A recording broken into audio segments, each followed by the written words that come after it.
Could God forgive the Nazis, Vladimir Putin, and rapists? Hello and welcome to the Hope Cymru Talk Show. My name is Marcus Nelson, and it's a delight today to be joined by my good friend Jim Griffiths. Jim, it's fantastic to have you with us. Great to be here. Jim, the culture that we live in at the moment, to me, doesn't make a lot of sense. For a long time we've said do whatever you want to do, whatever makes you happy, but increasingly people that do and have done whatever they want to do, whatever has made them happy, means that they're caught and then they're thrown under a bus and there's no way back.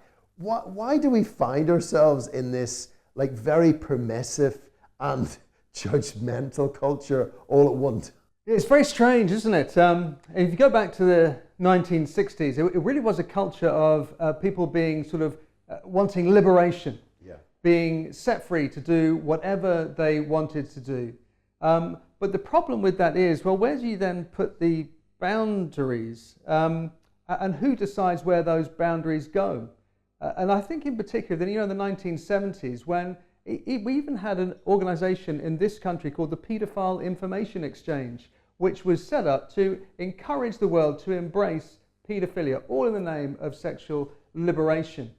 And so what I find as I look at society these days is that actually society can be tremendously judgmental when people cross the line, but the line seems to be arbitrary, that it seems to be imposed. It's not quite clear by whom or why. Yeah, absolutely, Jim. And I find, when you watch back to those sort of films in the 1980s, you say like the Back to the Future, those sort of things, there's still that almost thrill of breaking the boundaries and getting away with it. It feels like that's very much part of that whole decade. The people were still excited that they could get away with things almost, that there was no God in heaven who was going to smite them and judge them and destroy them. But as you say, as time has gone on, it's been more and more difficult to know where exactly the lines are, who draws those lines and on what basis. Yes. And then all of a sudden people find themselves on the wrong side of the line, and then there's a huge sort of pile-on. We've seen it particularly with social media, haven't we? The sort of social media pile-ons, and people are just ostracized, cut off, thrown out, and it seems that there's no way back for them. And it's amazing, Jim, isn't it? I think back, I'm old enough now to remember when, often even on the outside, people would say, who are you to judge anybody else? The one who's not guilty at all, let them be the first one to cast the stone and remove the plank from your own eye. Those were the sort of Bible verses that were still circulating in the wider culture, and they were used as ways of saying, who are you to question anybody else? You've got no right to do that. If you do that, that's a judgmental thing. Things have changed very much since that, haven't they? Oh, absolutely. I was reading a tweet actually by J.K. Rowling just the other day, who was just talking about the stance that she's taken in relation to transgender issues. And what struck me was not just the judgmentalism that she was met with for taking that stand, having once been heralded as the greatest author this country's seen for decades, and a great sort of cultural phenomenon. But it was the vitriol that was meted out against her, the threats, the violent and sexual threats that were made against her by people who were apparently championing the causes of inclusion and tolerance. Yeah, absolutely, Jim.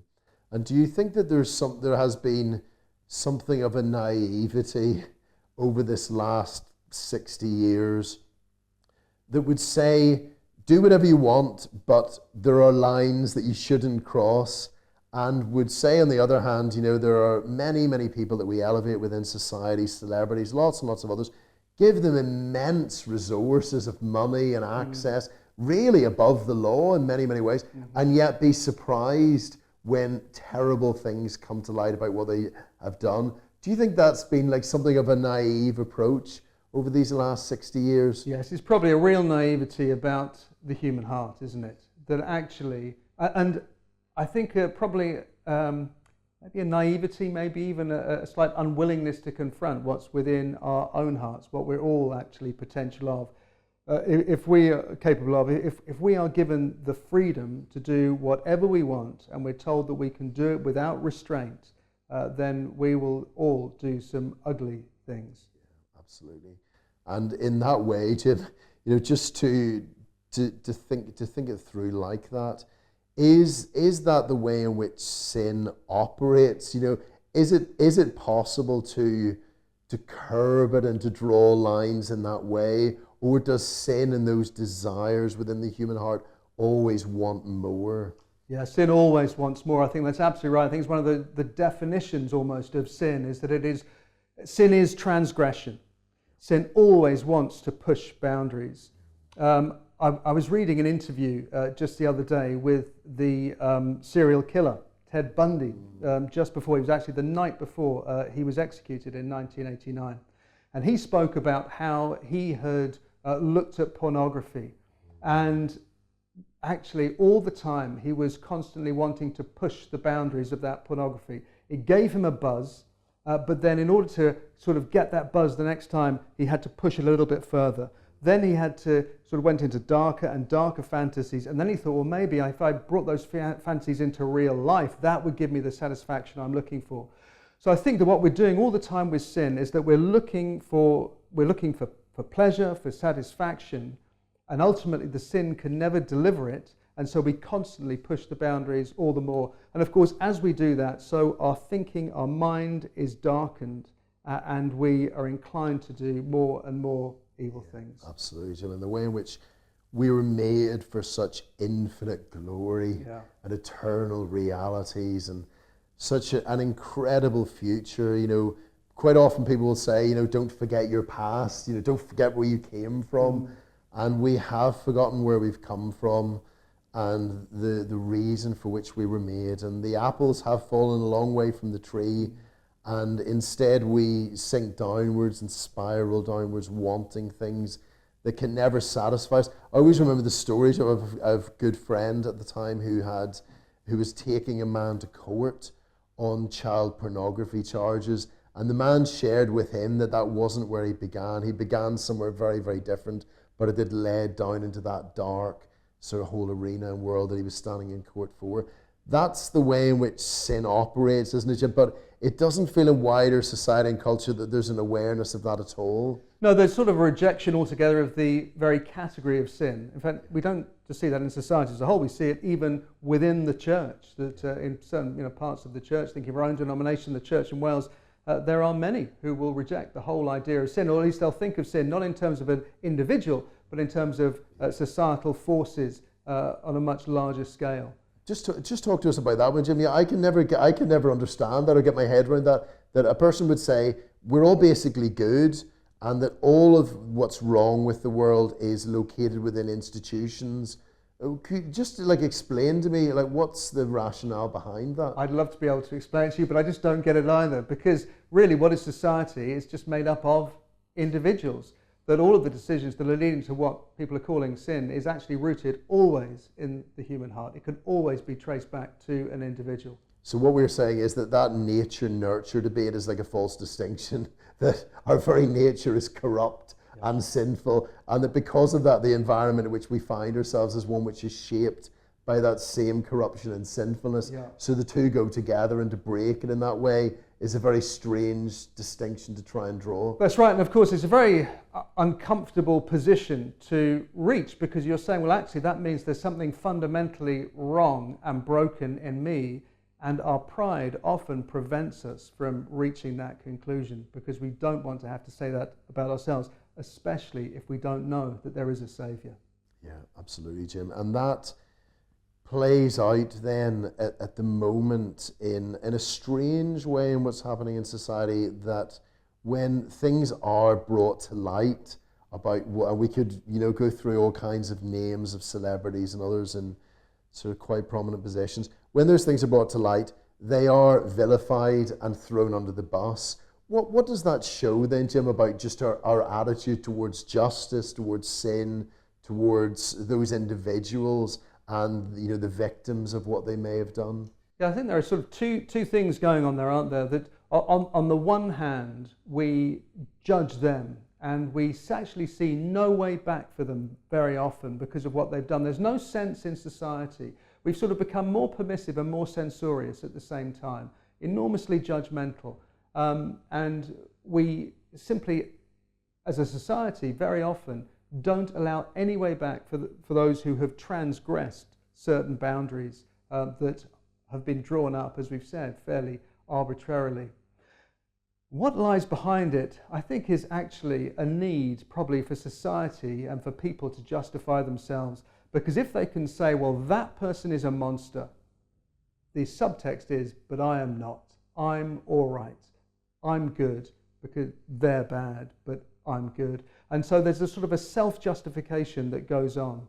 And so I think that's part of what's taking place as well. So do you think as a society at the moment, in other words, Jim, like part of what we're doing to maintain the veneer of our own righteousness and our goodness is by vilifying certain outlying practices? Exactly, yeah. And we do that in order to make sure that we're on the right side of the line, but the person that's crossed to the wrong side of the line, there is no way back for that person. Yes, that's right. We can see no way back, and we do that because it justifies ourselves. But within that framework, there is no possibility of atonement being made, and so there's no possibility of someone being brought back within the fold. Yeah, and in that sense, the way in which it's understood is as purely horizontal acts.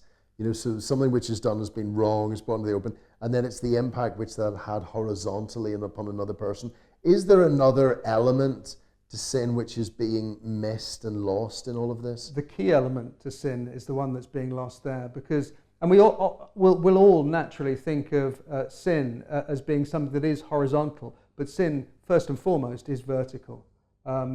David, who has effectively brought about a conspiracy to kill a man in the Bible, has committed adultery with his wife, says in his great prayer of repentance, against you, speaking to God, and you only have I sinned. It's an extraordinary statement given what he has done and how he has damaged people's lives.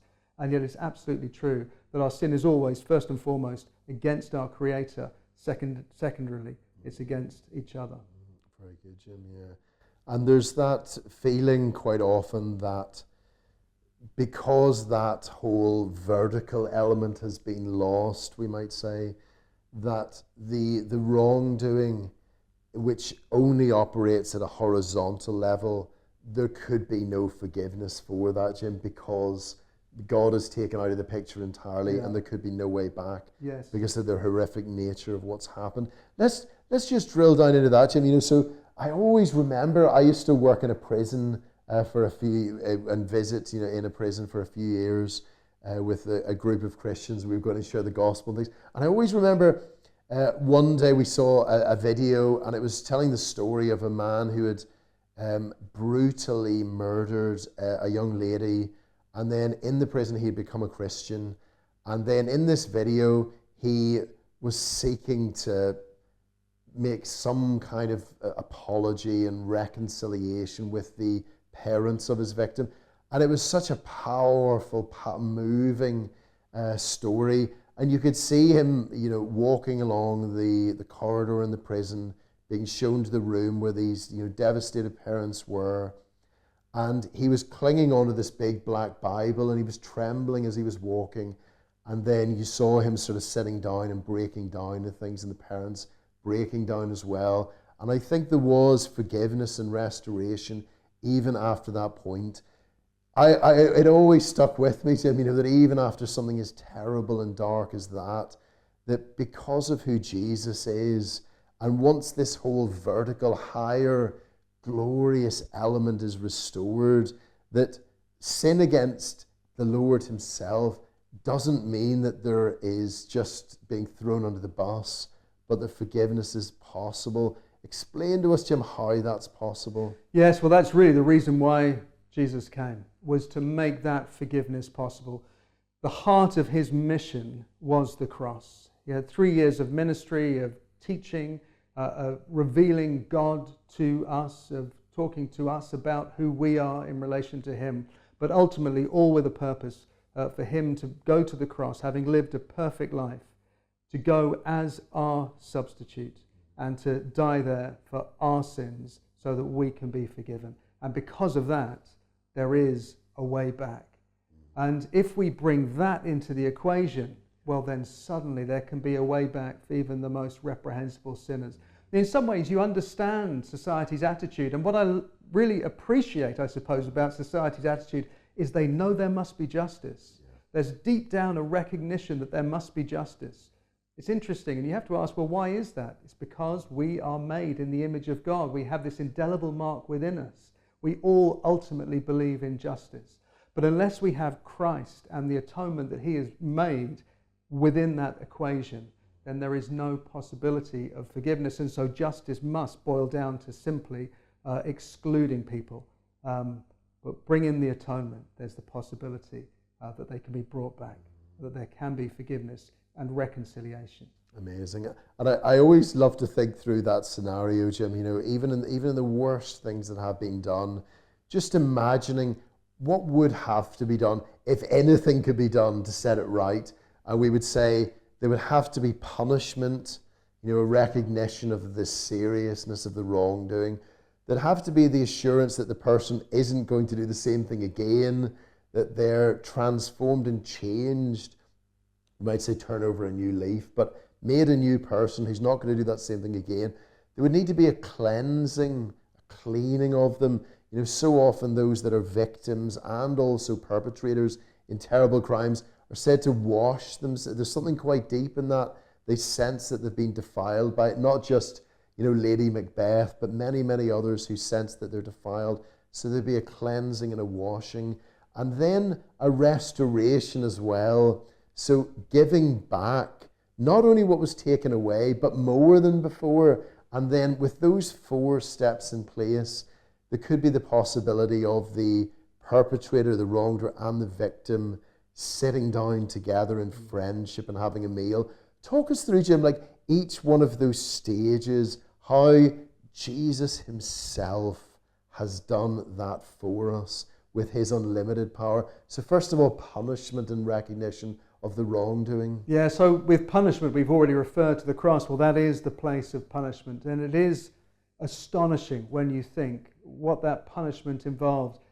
It wasn't simply the physical agony. The real punishment that he bore was the weight of our sin, the punishment for our sin being cut off from his Father for the first time in all eternity. The great punishment of sin was laid on him so that we don't have to bear that punishment. The penalty has been paid for us. And you're right that we then need a cleansing, and that cleansing comes as he washes us by his Spirit. He makes us new. He brings about that cleansing so that all of the effects of sin can be washed away, both for the perpetrator and for the victim. There can be true healing found in the cross. And that process of being made new, regeneration, brings about a transformed heart. And that transformed heart means that we are no longer the person we once were, that there is now a new principle in me, that the things I once desired, those desires are waning. Don't hold the power over me that they once held. Sometimes those desires will be completely taken away. Sometimes we will have to battle with them as we go through life. But what has fundamentally changed is that we are no longer the person that we were, that by God's Spirit we have been born again, we've been made new, and so we have a new heart, and the process of transformation has begun. It continues through our whole life, but it has begun, and it is very, very real. And then restoration. I think restoration is absolutely key, and it comes again from the transformed heart, because the transformed heart is full of the joy of forgiveness. It wants to bring about that reparation, that reconciliation, and so it is willing to go to the other and to make reparation and reconciliation. It's a beautiful thing then, Jim, isn't it, that in that way, there is no situation that's too dark for Jesus to redeem and to save from. Like, there's no one who's too far gone for Jesus to reach in that way. Talk us through then, Jim, what that means. You know, there are some who would say, and I've heard it, you know, objected many times, well, if that's the case, if if whatever I do would be forgiven, I'll just do what I want to do. And I'll go out and I'll do this and I do that and I would do that. If I thought it could all be forgiven, what's to stop that person doing that? How's that to misunderstand what we're saying? Yeah, what that really shows is what is within the human heart, isn't it? And Jesus says that all of our sin ultimately comes from our hearts. And it's an illustration of the fact that we need a new, clean heart. And that is what we can be given by Jesus. So actually, when our heart is transformed, we don't want to just go out and do all those things that we wanted to once do. Of course, the temptation is still there. Sin still resides within us, and it still is a struggle and a battle. But we are being transformed day by day to be made more like Christ. There is, it cannot be overstated that being born again, we're not talking about sort of signing up to a list of doctrines. It's nothing to do with that. It's about a spiritual event that takes place in my life, in my heart, by which I am made new. I am no longer the person that I was. I have a new heart. Praise the Lord, Jim. Yeah, that's so amazing, isn't it? I used to find sometimes in sharing Jesus and the gospel with people from other religious groups that was what they would object. They would say, well, if Jesus can forgive you for all your sins, I would just go out and I would sleep with this person and I would steal from this shop. I would just do whatever I wanted to do. And I always found that very revealing, because what they were basically saying was, if they thought they could get away with it, what they really wanted to do was a whole catalogue of evil. Whereas what we're saying is, no, when you are forgiven and come to know Jesus Christ, he changes what you want to do, the things that you want to give yourself to. You're made a new person, born again, so that you no longer want to do those things anymore. Absolutely. Jesus summarized all of God's commands as boiling down to two: to love God and to love your neighbor. And it's when we have a new heart that we are given this new heart of love. And what does it mean to love God? Well, it means to keep his commandments. And so actually the new heart, the heart that loves God and loves its neighbor, wants to keep God's commandments and to do what is best for its neighbor, not to steal from them or rape or do whatever, but actually to do what is in their best interests. Yeah, what a world of difference. Yeah, amazing, Jim. Over these last few Christmases, it's funny, I'm not sure why it is, but I first of all found that some of the folks who were delivering Christmas trees said that they could step into the entranceway of the church but couldn't go into the main sanctuary of the church because the building would fall down on their heads. That's what they actually said. And then more recently, somebody who was taking part in another Christmas event said he felt he couldn't step inside a church building because his feet would catch on fire. Do you think, Jim, that that's reflective of wider culture and society? Do you think that there are many people who do, deep down, have skeletons in their closets or have a past and who know that they're sinners? I think we all have skeletons in the closet, don't we? We all know deep down we're sinners, that there are things we've done that are wrong. And what those examples show is that there is that recognition that no, there is something wrong. And if I come in here, something's going to happen, that a recognition that God is real. But what they fail to see is that there is a Savior, that actually we're all in the same boat and we have a Savior in Jesus. So he doesn't come down on us like a ton of bricks. He in fact invites us to come to him, that we might find true forgiveness, be given a fresh heart, a new start, a new heart and a fresh start. Amen.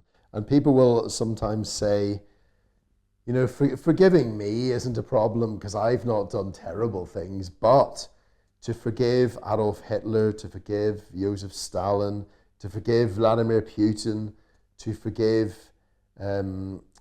others in the culture at the moment whose names we're well aware of, that's too much, and that would be unjust and would be wrong for the victims of those particular people. What do we say to that, Jim? I think there are two problems with that. Firstly, what that person has failed to see are the depths of their own sin. There is only one cure for sin, and that is the death of the Son of God. So what we often think of as small sins are not small at all in God's eyes. And actually the step between our small sins and those much greater sins we're thinking of may not be quite as great as we think it is from God's point of view. That actually one sin is serious enough to cut us off from God for all eternity, to send us to hell. And it requires the death of the Son of God to bring about the cure. But secondly, if we have that view, what we're ultimately doing is we are not giving Christ the glory that he deserves for what he's done. Because what we fail to see the depth of our own sin, but we also fail to see the depth of what Jesus has done. Now, Jesus has died for all sin, or potentially for all sin. So any sin at all can be forgiven through the cross. Now, that means that some remarkable people can be forgiven of their sin. I can still remember sitting, I was preaching in a church, I saw someone sitting in the congregation, I was preaching on this very point. There's a man called Henry Garecki, who was an American German Lutheran pastor in the 1940s. And he was asked to go out and pastor some of the Nazi war criminals as they were awaiting their trials at Nuremberg. And he says of the 15 people that were put in his charge, he reckons that about 8 of them came to faith in God, received communion before they were executed. The person was sitting there in the church listening to me say that and just shaking their head. No, God cannot do that. But God can do that because Christ's death is so magnificent that his blood can make the foulest clean, as Wesley put it. And that includes people even like Nazi war criminals. Yeah, amazing, Jim. Yeah, I have that. This is from Don Stevens' 2005 book, called War and Grace. And this is the little reading from it. It's so powerful. In 1946, at 1 o'clock in the morning, Jehoiakim von Ribbentrop, Hitler's former foreign minister, was marched to the scaffold. Turning to the chaplain, he told him that he had put all his trust in Christ. After climbing the 13 steps to the trapdoor, a guard tied his legs together. An American officer asked him for any final words. The former Nazi, among those most notorious figures of the 20th century, responsible for the deaths of millions, spoke. I have placed all my confidence in the Lamb who made atonement for my sins. May God have mercy on my soul. Then turning to Garecki, he said, I will see you again. 3 other war criminals died amid similar scenes. Among them, Wilhelm Frick, Hitler's Minister of the Interior, Field Marshal Wilhelm Kittel, Chief of Hitler's Armed Forces, and Fritz Sauckel, Head of the Labour Supply and Mastermind of Hitler's slave workforce.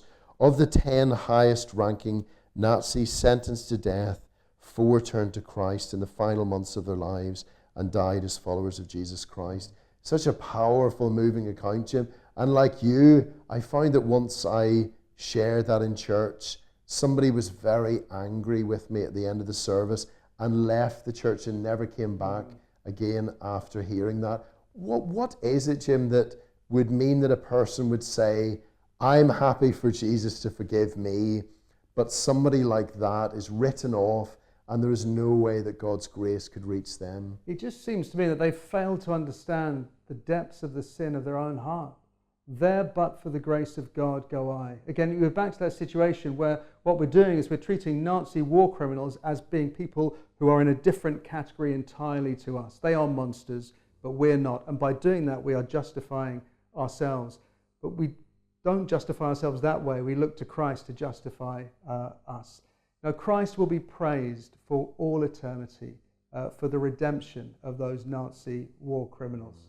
Amazing, Jim. Yeah, he is the great physician, isn't he? The great doctor, the way the Puritans used to like to speak about him, that he can't just heal minor illnesses and minor ailments, but can save and heal and restore from all sins. And what are those promises that Jesus makes to us, Jim, in the gospel? You know, that he will remember our sins no more, as far as the east is from the west. What are those promises that are made to us in Jesus? Yes, that our sin is fully and finally dealt with as we come to him, as we put our trust in him, as we ask him for his forgiveness, then our sin is washed away. If we say we don't have sin, we deceive ourselves and the truth is not in us. But if we confess our sins, the Bible says he is faithful and just to forgive our sins and cleanse us from all unrighteousness. Those are the promises that he makes to us. So it's important to stress that of those 15 Nazi war criminals we've been talking about, not all of them came to faith. Not all of them received communion. I think it was Gorecki invited them to do as they put their trust in Christ. Some of them continued to reject Christ. They will not be with him in eternity. And so it is incumbent on everyone to turn to Christ, to ask him for his forgiveness. But Christ will never withhold forgiveness from anyone who asks him, no matter who they are, no matter what they've done. Amen. Well, thank you so much, Jim. This is good news. It's good news. This is good news for the world. This is good news for me as a sinner. Yeah. It's good news for the world. Our prayer is that many, many people, just like those two men who felt that they couldn't set foot inside the church, the building would collapse, their feet would catch on fire, that they and many others would come to know the forgiveness which our Heavenly Father offers us in his Son, Jesus Christ. Thank you so much, Jim, for your time. God bless you.